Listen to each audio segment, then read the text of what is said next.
দেখুন, এটি ড্রাগন ফল।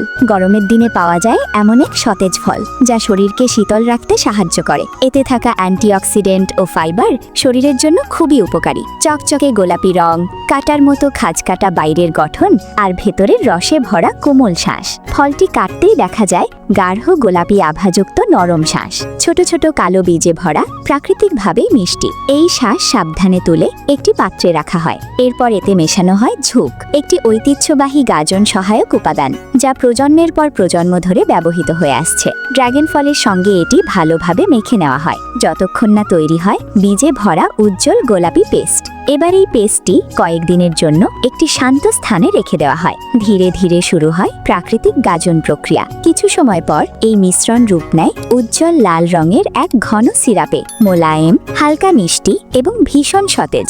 এভাবেই তৈরি হয় গাজন করা ড্রাগন ফলের রস। তারপর এটি বায়ুরোধী বোতলে ভরে রাখা হয় যাতে দীর্ঘদিন সংরক্ষণ করা যায়। একটি সাধারণ ফল, কিন্তু সঠিক প্রক্রিয়ায় প্রস্তুত হলে এটি হয়ে ওঠে ড্রাগন ফলের ঘন প্রাকৃতিক নির্যাস।